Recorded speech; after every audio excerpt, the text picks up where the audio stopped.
नमस्ते मित्रों। देखिएगा, आज हम एक के बीच जीके ट्रिक्स यूट्यूब चैनल पे आपको एक नए टॉपिक के बारे में चर्चा करेंगे। वो है भारत का परिचय। भारत का परिचय पूरा विस्तार से अध्ययन करेंगे इसके ऊपर, इस टॉपिक के ऊपर। इसलिए शुरू से लेकर के अंत तक पूरा वीडियो में बने रहेगा। तो देखिएगा, सबसे पहले भारत के विभिन्न नाम, यानी किस प्रकार प्राचीन समय से भारत को विभिन्न नामों से जाना जा रहा है। तो फर्स्ट नेम है भारत। भारत नाम किससे पड़े? तो ऋग्वेदिक काल के प्रमुख जन हैं जो भारत के नाम पर ही इसका नाम क्या पड़ गया? भारत पड़ गया। ये वायु पुराण के संदर्भ में भी कहा गया है।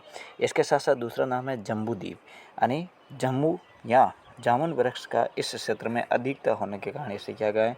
जम्बूद्वीप कहा गया है। तीसरा नाम है हिंदुस्तान।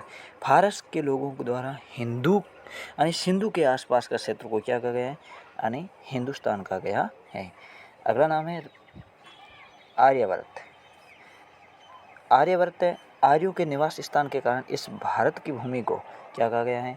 आर्यावर्त कहा गया है। इंडिया, ग्रीक के लोगों द्वारा इंडस यानी सिंधु नदी है, उनके नाम पर इसका नाम क्या पड़ गया? यानी इंडिया नाम में पड़ गया। ये तो था प्राचीन नाम है, किस नाम से जाना जाता था। अब है भौगोलिक स्थिति के बारे में और स्थिति के बारे में अध्ययन करते हैं। तो यदि ग्लोब पर भारत की स्थिति जाने, तो ग्लोब पर भारत की स्थिति देखिएगा। भारत की स्थिति यदि ग्लोब पर जाने तो भूमध्य रेखा 0 डिग्री से आप उत्तर की ओर जाओगे और उत्तरी अक्षांश, जिसे क्या बोलते हैं? उत्तरी गोलार्ध या उत्तरी अक्षांश, यह भूमध्य रेखा इस 0 डिग्री से आप ऊपर जाओगे तो उत्तरी गोलार्ध। इस भूमध्य रेखा से आप नीचे जाओ, भूमध्य रेखा कहो, विषुवत रेखा कहो या 0 डिग्री कहो, उत्तरी में जाओगे तो उत्तरी गोलार्ध है और दक्षिण में आओगे दक्षिण गोलार्ध। तो यदि भारत अक्षांशीय दृष्टि से पूछा जाए तो आप इस भूमध्य रेखा से ऊपर की ओर है। कहने का मतलब है भारत उत्तरी अक्षांश में स्थित है। यदि कहा जाए कि दो अक्षांश का बीच का क्षेत्र क्या कहलाता है? तो कटिबंध कहलाता है। क्या कहलाता है? कटिबंध। अब यदि देशांतरीय दृष्टि से पूछा जाए तो ये 0 डिग्री देशांतर है, इससे भारत किस ओर है? पूर्व में स्थित है। तो हम कह सकते हैं भारत अक्षांशीय दृष्टि से और देशांतरीय दृष्टि दोनों से भारत किस में है? उत्तर पूर्व में स्थित है। तो ये देख सकते हैं आप समकोण पर है, तो ये हो गया उत्तर पूर्व। इसके साथ साथ मैं आपको समझाना चाहता हूँ कि भारत यदि ग्लोब पर है, आपको अक्षांश के बीच कहा जाए तो कटिबंध कहा जाता है। ग्लोब पर यदि दो देशांतर के बीच की दूरी कहा जाए तो क्या घोर कहलाता है। और देशांतर और अक्षांश के जाल ये बन रहा है, इसको कहते हैं ग्रिड। क्या कहते हैं? ग्रिड कहते हैं। तीनों ही नाम याद रखें। अक्षांशों के बीच की दूरी को कटिबंध, तो देशांतर के बीच की दूरी को घोर, और जहाँ पर अक्षांश और देशांतर दोनों बनते हैं उसे क्या कहते हैं? हम ग्रिड कहा जाता है। इसके साथ साथ है इस ग्लोब पर कुल अक्षांश है। आप 0 डिग्री से उत्तर में जाओगे तो 90 अक्षांश है। कितना डिग्री? 90। और 0 डिग्री से आप दक्षिण में जाओगे तो भी कितने हैं? 90। यदि अक्षांश की बात की जाए तो यहाँ पर है ओनली फॉर अक्षांश है 181। कितने अक्षांश है? 181 अक्षांश है। यदि अक्षांश रेखाएं की बात की जाए तो है यानी 90 प्लस 90 कितने हो गए? 180 प्लस एक भूमध्य रेखा, ये तो 181 अक्षांश है। अब -2 क्यों करेंगे? क्योंकि उत्तरी ध्रुव ये 90 डिग्री है और दक्षिण ध्रुव ये 90 डिग्री है। ये दोनों क्या है? पॉइंट के रूप में, बिंदु के रूप में। तो -2 करेंगे तो अक्षांश से रेखाएं आ जाएगी 179, 179, ये हो जाएगी अक्षांश रेखाएं। ये इतना महत्वपूर्ण ध्यान है, बातें रखनी है। इसके बाद हम आगे बढ़ते हैं। तो भारत का अक्षांशीय और देशांतरीय गोलार्ध के रूप में उत्तर पूर्व में होगा।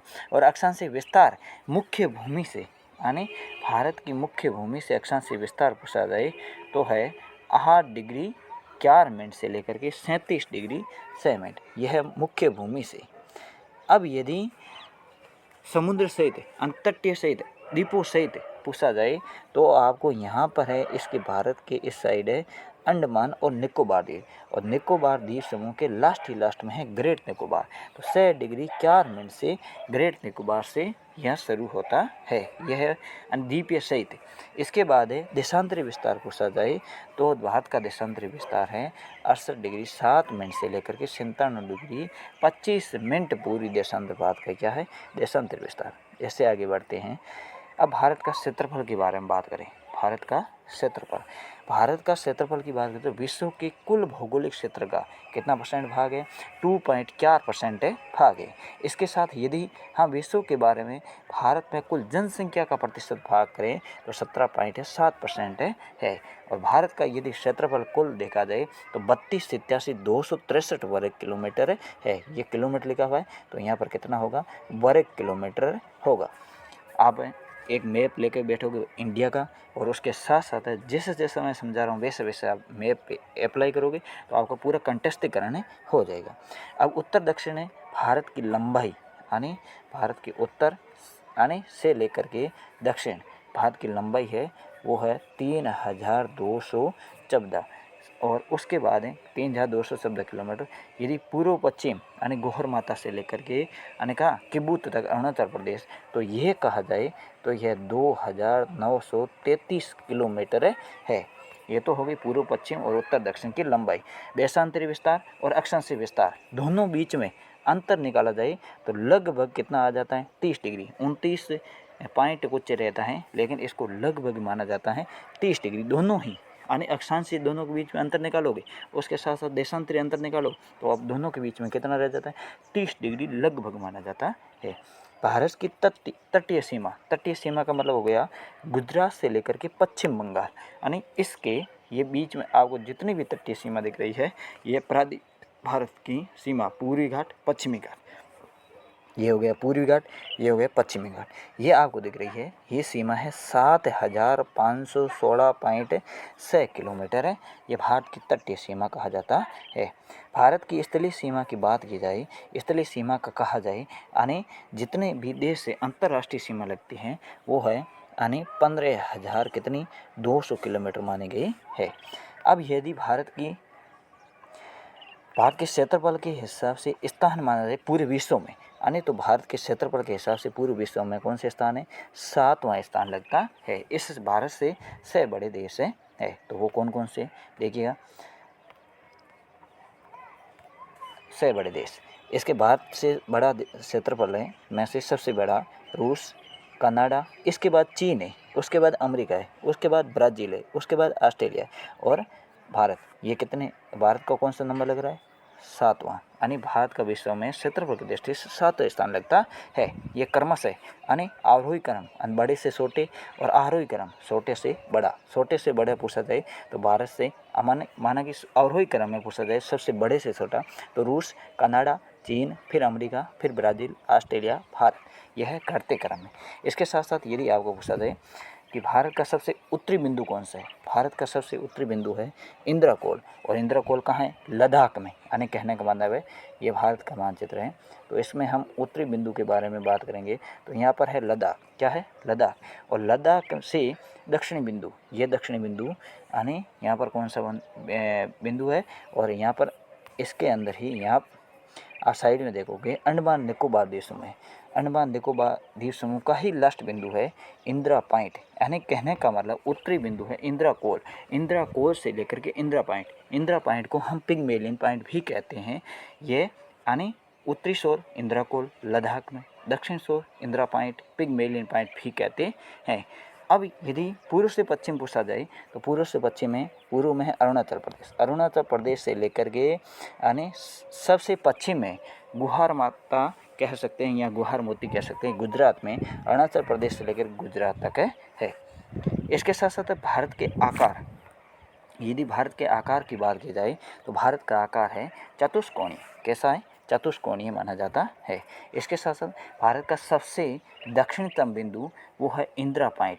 वो कहाँ है? अंडमान निकोबार द्वीप समूह में। अंडमान निकोबार द्वीप समूह को लास्ट स्टेप है, लास्ट पॉइंट है वो है ग्रेट निकोबार द्वीप है, जिसमें दक्षिणतम बिंदु है जिसका अक्षांश मैंने आपको पहले भी बता चुका हूँ वो है 6 डिग्री 45 मिनट है। उत्तरी अक्षांश माना जाता है। उत्तरी अक्षांश सभी अक्षांश से, भारत के बारे में अक्षांश की बात की जाए तो वहाँ उत्तरी अक्षांश से होगा क्योंकि भारत उत्तरी अक्षांश में स्थित है। और देशांतरी बात की जाए तो पूरी देशांतर होगा क्योंकि भारत पूरी देशांतर में स्थित है।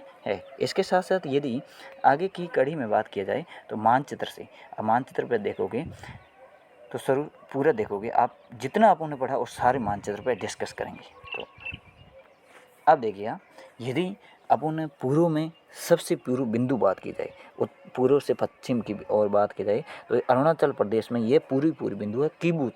क्या है? किबूत। और पश्चिमी बिंदु है वो है गुहार माता। क्या है? गुहार माता। इसके साथ साथ इसकी कुल लंबाई है वो है 2933 किलोमीटर है। कहाँ से? किबूत अरुणाचल प्रदेश से लेकर के गुहार माता के बीच की लंबाई किलोमीटर में देखें 2933 किलोमीटर है। उसके बाद उत्तर में इंदिरा कोल है और दक्षिण में कौन सा कोल है?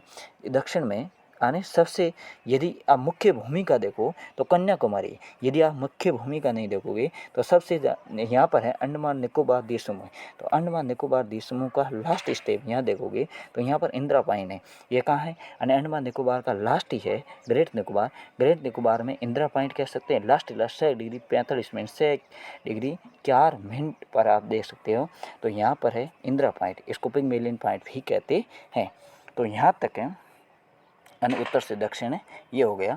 यदि आपको पूछा जाए कि उत्तर में इंदिरा कोल से लेकर के कन्याकुमारी तक इसकी लंबाई कितनी है, तो 3214 किलोमीटर है। इसके साथ साथ है यदि मुख्य भूमि का अक्षांशीय विस्तार पूछे तो 8 डिग्री 4 मिनट है, और यदि द्वीपों सहित पूछा जाए तो 6 डिग्री 4 मिनट है। यह रहेगा अंतर। इसके साथ साथ इधर है अरब सागर और इधर है बंगाल की खाड़ी। तो ये भारत गुजरात से लेकर के पश्चिम बंगाल ये प्रायद्वीप कहलाता है। प्रायद्वीप का मतलब हो गया तीनों ओर से क्या हो? जल हो। द्वीप का मतलब हो गया चारों ओर क्या हो? पानी हो। आगे देखिए, अब भारत के बीचों बीच से कौन सी रेखा गुजरती है? कर्क रेखा गुजरती है। और कर्क रेखा भारत के बीचों बीच से कितने राज्यों से गुजरती है? 8 राज्यों से गुजरती है। इसके साथ साथ मैं कहूँ यदि आप उन्हें गलोब पर बात की जाए तो यह गलोब है। गलोब में भूमध्य रेखा विषुवत रेखा 0 डिग्री से हम उत्तरी गोलार्ध में जाएंगे तो सबसे पहले 23.5 डिग्री कर्क रेखा उत्तरी अक्षांश। सबसे पहले इसके पीछे नाम ध्यान रखोगे, उत्तरी अक्षांश। यदि आप दक्षिणी अक्षांश में जाओगे तो 23.5 डिग्री दक्षिणी अक्षांश है। क्या है? दक्षिणी अक्षांश है। ये होगी मोटी मोटी बातें। इसके साथ साथ आगे देखिए, भारत के मुख्य भूमि का दक्षिण तक बिंदु है वो कन्याकुमारी है। मुख्य भूमि का दक्षिण तक बिंदु वो कन्याकुमारी है, वो 8 डिग्री 4 मिनट में। और यदि अंडमान निकोबार द्वीपों सहित माना जाता है वो है इंदिरा पॉइंट, पिग्मेलियन पॉइंट है, जो 6 डिग्री 4 मिनट में। अब देखिए आगे कौन कौन से राज्य से भारत के राज्यों से कर्क रेखा गुजरती है। तो वो है फर्स्ट है गुजरात, GR राजस्थान, मध्य प्रदेश, छत्तीसगढ़, झारखंड, पश्चिम बंगाल, त्रिपुरा, मिजोरम। ये होगी भारत के बीचों बीच से यानी 8 राज्यों से गुजरने वाली कर्क रेखा। आप देख सकते हो। इसके साथ साथ सबसे कम लंबाई में ये सीमा बनाती है राजस्थान से। और कौन कौन से 2 जिलों से जाती है? एक बांसवाड़ा, एक डूंगरपुर। और कहीं कहीं 27 लिखा हुआ, कहीं कहीं 26 किलोमीटर लिखा हुआ है। और सबसे सर्वाधिक है वो है मध्य प्रदेश से अधिक गुजरती है। अब प्रश्न ये पूछा जाता है कि इस कर्क रेखा पर मुख्य यानी शहर कौन से हैं? तो गुरबा, G से गांधीनगर, U से उज्जैन, रा से रांची, और इसके साथ B से भोपाल और A से अगरतला। अब मैं आपको सबसे एक इम्पोर्टेंट बात बता दूँ, रांची को विशेष ध्यान रखना, बिल्कुल ये पास में सबसे नज़दीक ये शहर है। अब आगे देखिए, भारत की सीमा बात की जाए तो स्थलीय सीमा 15,200 किलोमीटर, तटीय सीमा 7,516.6 किलोमीटर है। अब कर्क रेखा की बात होगी। इसके साथ साथ यदि हम मानक समय रेखा की बात की जाए, भारत की मानक समय रेखा है वो मानक यमोत्तर रेखा है 82.5 डिग्री पूरी देशांतर। अब आपको देखा जा सकता है 82.5 डिग्री पूरी देशांतर क्यों कहा जाता है? क्यों भारत किस देशांतर में है? पूरी देशांतर में है। इसके साथ साथ में यदि बात की जाए तो ये कहाँ पर है? प्रयागराज में नैनी से गुजरती है। ये प्रयागराज में कहाँ से गुजरती है? नैनी से गुजरती है। इसके साथ साथ यदि अपन मुख्य बात करें तो भारत का मानक यमोत्तर ग्रीनविच से यानी ग्रीनविच से कितना है? 5.5 घंटे का क्या पाया जाता है? अंतर पाया जाता है। अब आप ध्यान दीजिएगा, जैसे कि यह है यमोत्तर रेखा, भारत का 82.5 डिग्री रेखा। अब आगे देखिए, भारत का मानक समय रेखा 82.5 डिग्री पूरी देशांतर। क्यों? भारत किस देशांतर में? ये ग्लोब है, ग्लोब के किस देशांतर में? यानी पूरी देशांतर इस साइड है। तो ये पूरी देशांतर, अक्षांश ये ऊपर है तो उत्तरी अक्षांश से कहा जाता है। अब मोटी बात की जाए इसके बारे में तो यह कहाँ से शुरू होती है, यानी यह 82.5 डिग्री उत्तर प्रदेश के नैनी से, और नैनी कहाँ है, प्रयागराज, पहले इसका नाम अलग था, अब नाम बदल के प्रयागराज कर दिया गया है। इसके बाद ये मध्य प्रदेश, छत्तीसगढ़, उड़ीसा और आंध्र प्रदेश से होते हुए वापस से किस ओर चली जाती है, दक्षिण की ओर चली जाती है। अब कहा जाए ये दोनों मुख्य रूप से यानी कौन कौन सी, भारत में दो है, एक तो कर्क रेखा और एक है ये 82.5 डिग्री। ये दोनों रेखाएं कहाँ काटती है, इस छत्तीसगढ़ में काटती है। कर्क रेखा और 82.5 डिग्री मानक समय रेखा है, ये दोनों छत्तीसगढ़ में काटती है। वेरी इंपॉर्टेंट बात ध्यान रखोगे। ये तो हुई आगे कक्षा में। यदि कक्षा अच्छी लगे, अगली कक्षा का इंतज़ार है, तो चैनल को सब्सक्राइब कर दीजिएगा, अपनों के साथ शेयर कीजिएगा, लाइक कीजिएगा, कमेंट कीजिएगा। Thank you.